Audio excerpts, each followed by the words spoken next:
اے اہل ایمان، ذرا اپنے چشم مصدر کو اشکا بیتاب سے وضو دے لیجئے اور قلب بے قرار کو چادر صبر سے ڈھانپنے کی تیاری کیجئے، چونکہ یہی وہ ایام تھے جب نواسہ رسول صلی اللہ علیہ وسلم جناب حضرت امام حسین کو پورے خانوادہ نبوت کے ساتھ سرزمین کربلا میں محض اس لیے بدترین شقاوت قلبی کے ساتھ شہید کر دیا گیا کہ آپ اپنے نانا حضرت محمد مصطفیٰ صلی اللہ علیہ وسلم کی امت کے مستقبل کو ایک ایسے شخص کے دستہ ناپاک میں دینے پر رضامند نہیں تھے جو فسق و فجور میں ڈوبے ہونے کی وجہ سے اس منصب جلیلہ کا اہل نہ ہونے کے باوجود باضد تھا کہ اسے خلیفۃ المسلمین تسلیم کیا جائے۔ ناظرین گرامی، میں ہوں آپ کا میزبان راشد علی اور آپ دیکھ رہے ہیں انفو تھیوری، جس نے آج کے زیر نظر ویڈیو میں تاریخ انسانیت کی اس بدترین داستان خون رنگ کو بیان کرنے کے ساتھ ساتھ یہ بھی کوشش کی ہے کہ امام رضی اللہ تعالیٰ عنہ کی اس حکمت پر غور کیا جا سکے جس کے تناظر میں یہ قربانی دی گئی۔ معزز خواتین و حضرات، اس کو اگر تاریخ کا بدترین صدم کہا جائے تو شاید بے جانا ہوگا کہ قلب کو چیر دینے اور سانسوں کو بے ترتیب کر دینے والا یہ واقعہ اس زمانے میں پیش آیا جب اسلام ابھی اپنے عہد شباب سے گزر رہا تھا۔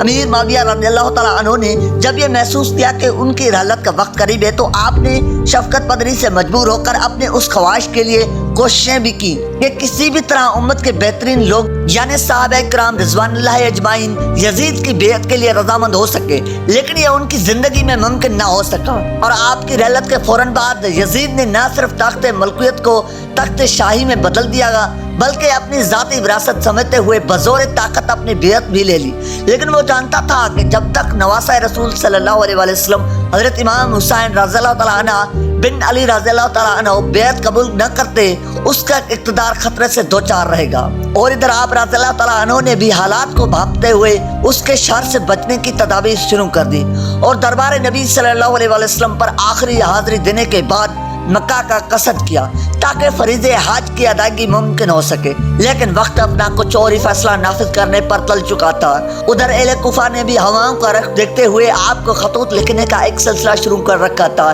جن کا خلاصہ یہ تھا کہ آپ اس بدترین وقت میں امت کی رہنمائی کے لیے کوفہ تشریف لے آئیں، چونکہ ہم سب آپ کے دستہ حق پر بیعت کرنے کے لیے دل و جان سے تیار ہیں۔ سو آپ نے ان کے اس دعوے کو تصدیق کے لیے اپنے چچا زاد بھائی حضرت مسلم بن عقیل رضی اللہ تعالیٰ عنہ کو کوفہ روانہ کیا، جہاں اہل کوفہ نے آپ کا بہترین استقبال کیا اور بیعت کے لیے مزدرب ہو گئے، جس پر آپ نے لکھا کہ اہل کوفہ صادق جذبوں کے ساتھ آپ کی بیعت کے لیے تیار ہیں۔ ناظرین گرامی، امام حسین رضی اللہ تعالیٰ عنہ نے جب کوفہ جانے کا فیصلہ کیا تو ہر چند صحابہ نے آپ کو روکنے کی کوششیں بھی کی، لیکن مشیت الہی کا تقاضا تھا تو آپ نے 17 کے قریب اہل بیعت کے علاوہ کل 72 جان نثاروں کے ساتھ سفر شہادت کا قصد کیا۔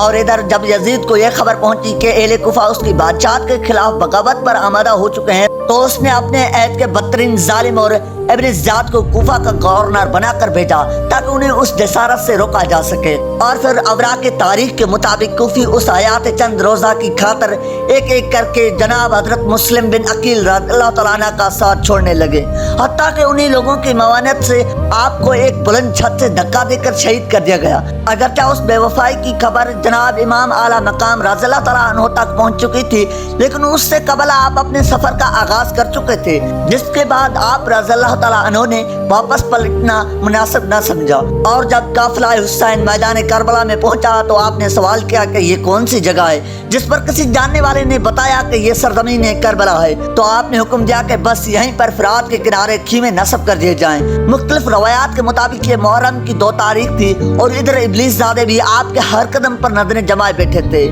تو ابن زیاد نے ایک لشکر ناموس دین کی علامت اس قافلے جو کہ خواتین، بچوں اور چند جانثاروں کو شامل کر کے کل 72 افراد پر مشتمل تھا کے مقابلے کے لیے ابن سعد کی قیادت میں روانہ کیا۔ یاد رہے کہ یہ وہی بدبخت ہے جو صحابی رسول صلی اللہ علیہ وسلم اور عشرہ مبشرہ میں شامل حضرت سعد بن ابی وقاص رضی اللہ تعالیٰ عنہ کا صاحبزادہ تھا، جس نے متاع غرور کا سودا کرتے ہوئے اپنا ایمان ابن زیاد کے ہاتھ میں بیچ دیا اور آ کر حسینی خیموں کے سامنے ڈیرا ڈالتے ہوئے حضرت امام حسین رضی اللہ تعالیٰ عنہ کو یزید کی بیعت کے لیے مجبور کرنا چاہا۔ لیکن باطل نے مجھے چھوڑ کے سر پھوڑ لیا ہے، نادان تھا، میری تاریخ بھول گیا تھا کہ مصداق کو فراموش کر بیٹھا کہ حضرت محمد مصطفیٰ صلی اللہ علیہ وسلم کے نواسے فاطمہ بن محمد صلی اللہ علیہ وسلم کے جگر گوشے اور علی زادے سے یزید کی بیعت کی بھیک مانگ رہا ہے، جو کہ کسی بھی صورت ممکن نہ تھی۔ تاریخی شہادتوں کے مطابق آپ نے جواب میں فرمایا کہ مجھے واپس جانے دو یا مجھے یزید کے پاس لے چلو، لیکن باطل کے اس پتلے کے لیے یہ دونوں باتیں ناقابل قبول تھیں۔ 7ویں محرم کو سرفروشان حسین رضی اللہ تعالیٰ عنہ پر پانی بند کر دیا گیا۔ 9ویں محرم کی شب آپ نے اپنے ساتھیوں کو طلب کر کے فرمایا کہ میں چراغوں کو گل کر رہا ہوں، تم میں سے جو بھی جانا چاہے اسے آزادی ہے کہ اندھیرے میں یہاں سے چلا جائے۔ مگر جنت کے خریداروں میں سے کوئی بھی ایک اس گھاٹے کے سودے کے لیے تیار نہ ہوا۔ 10ویں محرم کی صبح انفرادی جنگ کا آغاز ہوا اور ایک ایک کر کے وفاداران حسین رضی اللہ تعالیٰ عنہ نے اپنے جانوں کا نذرانہ دینا شروع کر دیا، اور پھر اہل بیت میں سے سب سے پہلے جناب حضرت علی اکبر رضی اللہ تعالیٰ عنہ نے کئی ایک ابلیس زادوں کو جہنم وصول کر کے بعد جامع شہادت نوش فرمایا۔ ناظرین گرامی، قیامت کے ان لمحات میں حضرت عباس رضی اللہ تعالیٰ عنہ کے جناب حضرت علی المرتضیٰ رضی اللہ تعالیٰ عنہ کی غیر فاطمی اولاد تھے کہ دستے مبارک میں اسلامی پرچم تھا، جنہوں نے نہ صرف اپنے دین کی حرمت کے لیے اپنے دونوں بازو شہید کروائے بلکہ وفاداری کی وہ مثالیں قائم کی جن کی نظیر تاریخ میں کہیں اور نہیں ملتی۔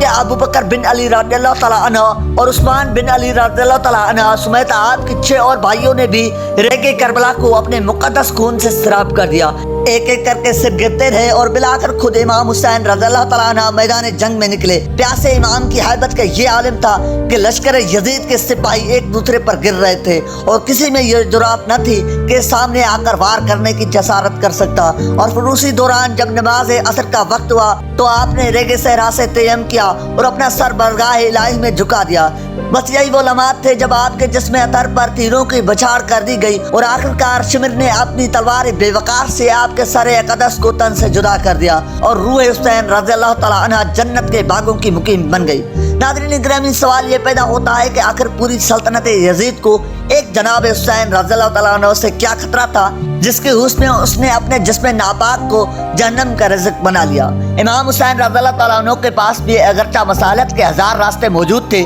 جن کو استعمال میں لا کر آپ رضی اللہ تعالیٰ عنہ حکومتی مراعات بھی حاصل کر سکتے تھے اور تاریخ اسلام ظلم کے اس کالے باب سے محفوظ رہ جاتی۔ کیا علی رضی اللہ تعالیٰ عنہ کے نور نظر نے اتنی عظیم قربانی محض اس لیے دی تھی کہ امت قیامت تک ان کے غم میں عشق و فشانی کرتی رہے اور حلقہ ہائے زنجیر زنی سے اللہ کے زمین کو لال اور زار کرتی رہے تاکہ یزیدیت اپنی شکست کو فتح میں بدلتے دیکھ کر مسکراتی رہے؟ نہیں، ہرگز نہیں۔ بالکل امت کو یہ بتلانا مقصود تھا کہ طاغوت اپنی عددی اکثریت کے باوجود ہمیشہ حق سے خوفزدہ رہتا ہے اور مردان خدا ہر غم اور مصلیت سے بے نیاز ہو کر خود کو رضائے خداوندی کے حوالے کرنے کے لیے ہر ابلیسی قوت کے سامنے ڈٹ جاتے ہیں۔ لیکن افسوس صد افسوس، امت مرحومہ خواب و شیعہ کی صورت میں ہو یا کوئی اور مسلمان کی شکل میں خون حسینی رضی اللہ تعالیٰ عنہ سے وفا نہ کر سکی اور آہوزاری کو ہی اس قربانی عظیم کا حاصل قرار دے لیا۔ اور یہی وجہ ہے کہ آج بھی یزیدیت اپنی پوری خباثت کے ساتھ اپنا ننگا ناچ ناچنے میں مصروف ہے، مگر بقول اقبال کہ قافلہ حجاز میں ایک حسین بھی نہیں، کہ قافلہ حجاز میں ایک حسین بھی نہیں، گرچہ بےتاب دار ابھی گیسوئے دجلہ و فرات۔ اللہ تعالیٰ ہمیں اس عظیم قربانی کے مقاصد کو سمجھنے اور اس پر عمل کرنے کی توفیق عطا فرمائے، آمین ثم آمین۔ جی تو پیارے ساتھیو، یہ تھی آج کی ہماری تاریخی ویڈیو۔ آج کی اس ویڈیو کے بارے میں آپ کی کیا رائے؟ آپ نے اپنی رائے کا اظہار کمنٹ سیکشن میں ضرور کرنا ہے۔ ملتے ہیں ایک نئی ویڈیو کے ساتھ، تب تک کے لیے اپنا اور اپنے پیاروں کا ڈھیر سارا خیال رکھیے گا۔ اللہ نگہبان۔